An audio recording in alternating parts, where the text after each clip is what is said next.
Good afternoon. Uh, I'm from Czech Radio, the public service media in the Czech Republic. And as it was mentioned, my name is Jiří Špaček, and I work as the project manager of two pillars or project of our online strategy.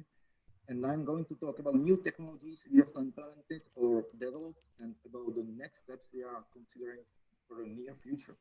But firstly, yes, Czech radio is a traditional medium founded almost 100 years ago, and Czech radio played an important role in modern history of this country. But if you have the mental projection of a contemporary radio similar to this picture, please forget it for next 15 minutes because please no more nostalgia. The world of radio and the Czech radio especially has changed a lot in the last 4 years, and let me show you how. Yeah, here are the fundamental services we have. Since December 2019, we are offering live streaming of our station with time shift, so we can move easily back in the timeline of live broadcasting. Since the same time, we offer on-demand streaming and on-demand download in our mobile application. We produce news and fiction podcasts. Our show, Vinohradská 12, is the podcast of the year 2020. And 3 years ago, we launched a modern news server. And all these services are included in three pillars for online strategy, three projects. First one, the website rozhlas.cz is all about stations, broadcasting, and the organization. The second one, more important, I think, is the project mujrozhlas.cz. It was launched in December 2019 and as a mobile application and responsive website. It offers audio for listening in a user-friendly way, primarily a selection of radio shows and all Czech radio podcasts. Users can create their own playlist and customize it in other ways. And we are starting now with personalization. And finally, here we have the most successful internet project of Czech radio, the new server iRozhlas. After 3 years of its existence, this project, or we reached more than 3 million users or unique visitors, and we expect almost 2 millions in every next month. And 2 millions represents 1/4 of the internet population in this country. But the question is, where is the AI? And does public service media need any? Yes, Czech radio needs it.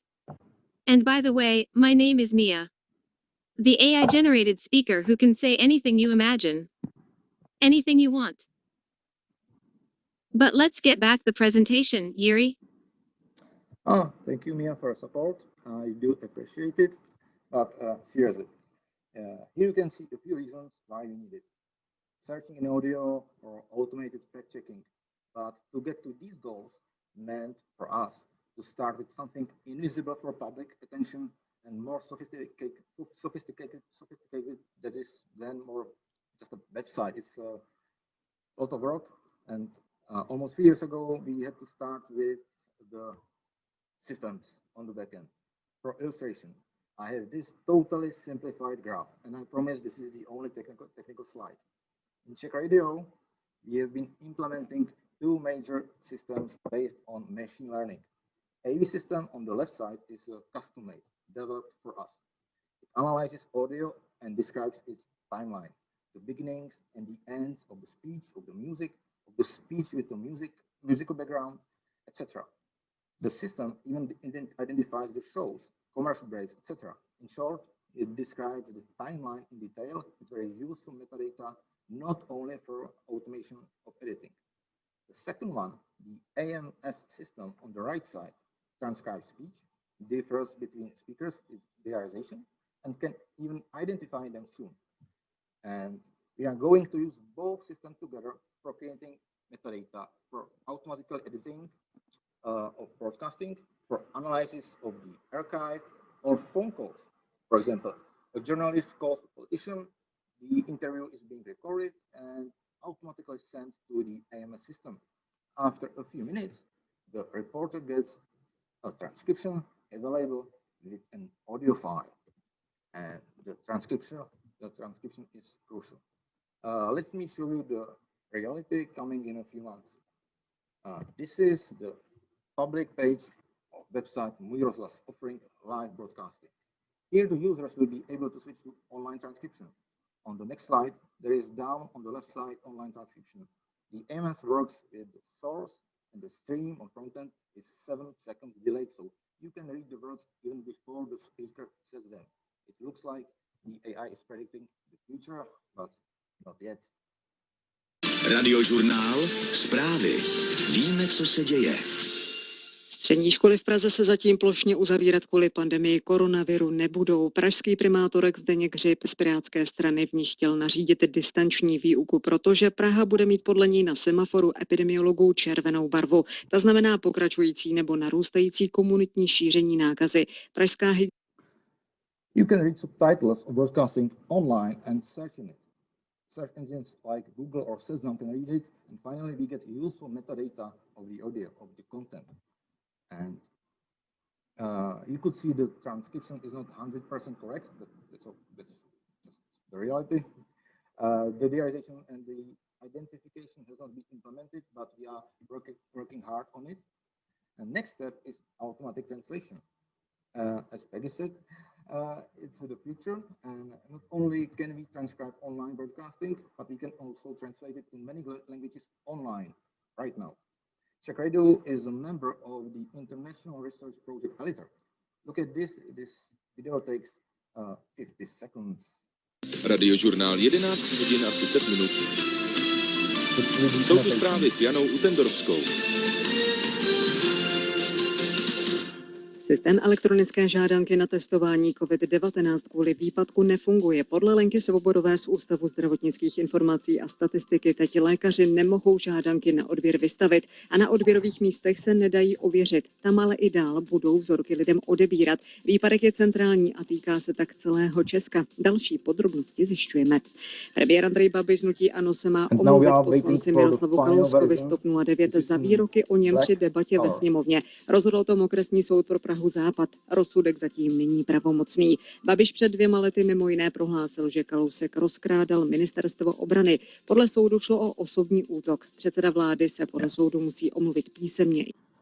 As you could see, all non-Czech speakers will be able to switch from Czech transcription to the English version next year. Other languages will follow. Czech radio content will be available worldwide. And finally, we are now in the very beginning of development of voice services. Hi, it's me again. I'm the next step, the synthetic voice of your personal assistant. While driving a car, I can offer the other content for listening, or I can read the headlines of our news server. While walking or running, I will recommend another podcast for listening. And you can manage your playlist by simple voice commands. Oh, thank you, Mia, again. Next year, we are starting with our synthetic voice development for different services, as Mia mentioned. And this is the list of tasks and processes and in process and topics we are considering, or to be honest, we are proposing to the Czech radio management. So we read most of them as considered options, more or less feasible in upcoming years. It is all about work with synthetic voice or automation of processes and content. But let's have a short look at the global picture of the public media service. This is the definition of role or a core concept of BBC, the most recognized public service media. The claim the Czech radio is identified with: inform, educate, and entertain. And this is the move on by French public radio, from not only creating content to making it accessible, to be online, to be innovative, and to be shareable. And this is the next concept we should follow also right now. From being accessible to being more personal, more intimate, to be on demand from anywhere, from any device, and enable personalization and customization, enable it. And there I can see the advantage of radio compared to video or television. It is the intimacy of sound without picture, the unique authenticity of the human voice. The voice we are going to synthesize. So this is what this presentation was all about. And at the very end, here you can see the team of journalists of News Server Jaroslav with editor-in-chief Radek Kedroň sitting in the middle. And here is the development and production team of Můj rozhlas. The boss and director of division New Media is the man in the back left, Jiří Malina. Thank you for attention. I know the presentation was more about the media than journalism, but as soon as we finish the implementation of both systems, we will work on something more attractive, and I will show you more technologies or tools developed for journalists.